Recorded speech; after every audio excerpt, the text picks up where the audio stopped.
ਉਹ ਇੱਕ ਦਿਨ ਨਾ ਜੀ ਉੱਤੇ ਫਤਿਆਣੀ ਵਿਆਹ ਹੋਵੇ ਤਾਂ ਉੱਥੇ ਗਏ ਚਲੇ ਤੇ ਮੇਰੇ ਭਰਾ ਆਖੇ ਵੀ ਕੂੜ ਬੜੇ ਮਾਰਦਾ। ਅੱਛਾ। ਉਹ ਸਾਡਾ ਭਨੋਈਆ ਸੀ ਉਹਨੇ ਬੜੇ ਕੂੜ ਮਾਰਦਾ। ਉਹਨੇ ਆ ਉਹਨੇ ਤੂੰ ਮਾਰ ਖਪਲਾ। ਅੱਛਾ। ਮੈਨੂੰ ਤਾਂ ਨਹੀਂ ਆਉਂਦਾ। ਉਹਨੇ ਐਡਾ ਸੌਖਾ ਕੂੜ ਵੀ ਨਹੀਂ ਹੈਗਾ। ਹਾਂ ਕੂੜ ਮਾਰਨਾ ਜਿਹੜਾ ਹਰ ਬੰਦਾ ਮਾਰ ਦੇਵੇ। ਮੈਨੂੰ ਆਂਦਾ ਸੁਣਾ ਵੀ ਕੂੜ ਮੈਂ ਕਹਦਾ ਸੁਣਾ ਗੱਲ ਸੱਚੀ ਸੁਣ ਲਓ ਬਈ। ਹਾਂ ਇਹ ਸੁਣਾ ਮੈਂ ਕਿ ਬੰਦਾ ਸੀ ਕੋਈ ਤੂੰ ਲਗਾ ਜਾਂਦਾ ਤੇ ਅੱਗੇ 3 ਜਣੇ ਬੈਠੇ ਤੇ ਉਹਨੇ ਅਸਲਾਮ ਅਲੈਕੁਮ। ਹਾਂਜੀ। ਵਾਲੇਕੁਮ ਸਲਾਮ। ਇੱਕ ਨੇ ਆ ਕੇ ਉਹਨੇ ਮੈਨੂੰ ਸਲਾਮ ਬੁਲਾਇਆ, ਦੂਜਾ ਕਿ ਮੈਨੂੰ ਬੁਲਾਇਆ ਸੀ। ਅੱਛਾ।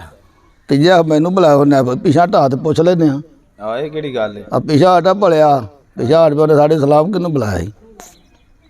ਉਹਨੇ ਤੱਕਿਆ ਬੰਦੇ ਬੇਵਕੂਫ ਨੇ। ਉਹਨੇ ਯਾਰ ਸਲਾਮ 20 ਬੰਦਿਆਂ ਨੂੰ ਭਾਵੇਂ ਬੁਲਾਈਏ ਇੱਕੋ ਹੀ ਹੁੰਦਾ। ਉਹਨਾਂ ਨੇ ਸਾਨੂੰ ਖੇਡ ਤੇ ਦੱਸ। ਹਾਂ ਸਾਡਾ ਆਪਸ ਚ ਰੌਲਾ ਪੈ ਗਿਆ। ਸਾਡਾ ਆਪ ਚ ਰੌਲਾ ਪੈ ਗਿਆ। ਉਹਨੇ ਤੁਹਾਡੇ ਯੂਥ ਕਿਹੜਾ ਹੈ? ਇੱਕ ਆਖੇ ਮੰਮੀ ਹੂਤ ਆ, ਦੂਜਾ ਆਖੇ ਮੰਮੀ ਹੂਤ, ਤੀਜਾ ਆਖੇ ਮੰਮੀ ਹੂਤ ਆ।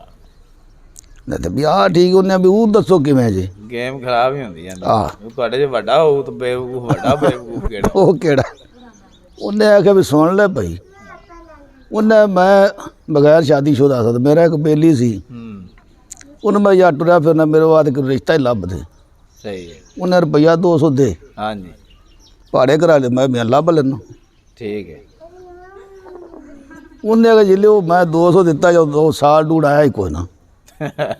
ਸਾਲ ਡੂੜ ਵਿੱਚ ਮੈਂ ਯਾਰ ਚੰਗਾ ਮੇਰੇ ਬਾਅਦ ਰਿਸ਼ਤਾ ਲੱਭਣ ਗਿਆ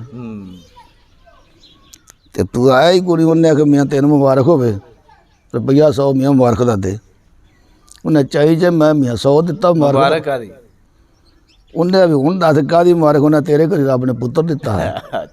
ਉਹਨੇ ਬੜਾ ਮੈਨੂੰ ਚਾਅ ਚੜਿਆ ਵੀ ਹਾਲਾ ਤੇਰਾ ਸ਼ੁਕਰ ਮੈਨੂੰ ਪੁੱਤਰ ਦਿੱਤਾ ਸੂ।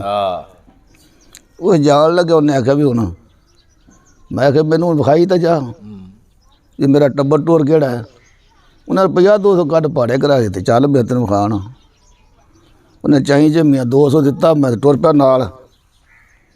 ਉਹਨੇ ਇੱਕ ਪਿੰਡ ਦੇ ਵਿੱਚ ਬਾਈ ਡੇਰਾ ਹੋਵੇ ਤੇ ਵਿੱਚ ਡੇਰੇ ਤੋਂ ਅਗਾ ਹਵੇਲੀ ਨੂੰ ਬੂਹਾ ਹੋਵੇ। ਮੈਨੂੰ ਉਹਨੇ ਆ ਤੇਰਾ ਡੇਰਾ ਹੀ ਉਹ ਅਗਾ ਤੇਰੀ ਹਵੇਲੀ ਹੂੰ। ਅੱਛਾ। ਉਹ ਤੇਰੇ ਜੀਪ ਆਂਦੇ ਇਹਦੇ ਵੇਖਾ ਤਾਂ ਕੁਛ ਚੋਰ ਬੜਾ ਸੋਹਣਾ ਬੜਾ ਰਾਜੀ ਹੋਇਆ ਯਾਰ ਅੱਲਾ ਤੇਰਾ ਸ਼ੁਕਰ ਪੁੱਤਰ ਸੋਹਣਾ ਦਿੱਤਾ। ਉਹ ਮੈਂ ਜਿਹੜੇ ਚੋਰ ਨੇ ਲੱਤ ਬਾਂਹ ਲਾਈ ਨਾ ਤੇ ਉਹ ਤਾਂ ਜਨਾਨੀ ਨੂੰ ਚਾੜ ਕੱਢ ਮਾਰੀ। ਮੈਨੂੰ ਬੜਾ ਦੁੱਖ ਹੈ ਵੀ ਇਹਨੇ ਮੇਰੇ ਪੁੱਤਰ ਨੂੰ ਮਾਰਿਆ ਕਿਵੇਂ। ਮੈਂ ਉਲਟਾ ਚਾਟ ਉਹਨੂੰ ਕੱਢ ਮਾਰੀ।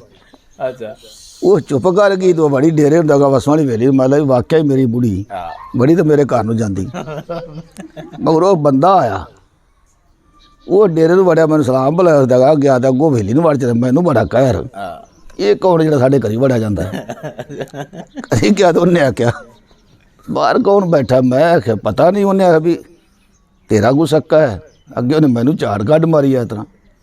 ਉਹਦੇ ਅੰਦਰੋਂ ਲੈਂਦਾ ਟੰਬ ਤੇ ਲੱਗ ਮੇਰੇ ਮਗਰ ਗਿਆ ਹੀ ਤੇ ਮੇਰੀ ਬੁੰਗ ਪੈਂਦੀ। ਉਹਨੇ ਮੈਂ ਫਿਰ ਉਹਦੇ ਨਾਲ ਉਹਨੇ ਤੂੰ ਆਖਿਆ ਹੋਊ ਤੇ ਉਹਨੇ ਆਖਿਆ ਦੂਜਾ ਕੰਮ ਮੇਰੀ ਤਾਂ ਸੁਣ ਲਓ ਮੇਰੀ ਸੁਣ ਲਓ। ਉਹਨੇ ਆਖਿਆ ਮੈਂ ਕਿਸੇ ਦੀ ਸੁਣਦਾ ਮੇਰੀ ਤੁਸੀਂ ਢਾਓ ਸਲਾਮ ਤੇ ਮੈਂ ਹੈਗਾ ਜਾ। ਕਈ ਕਿ ਬੰਦੇ ਜੇ ਵੀ ਦੱਸ ਬੁੜੀ ਵੇਖੀ ਨਹੀਂ ਘਰ ਬੂਆ ਤੂੰ ਬਣਾਇਆ ਨਹੀਂ ਤੇ ਬਾਲ ਵੀ ਦੇ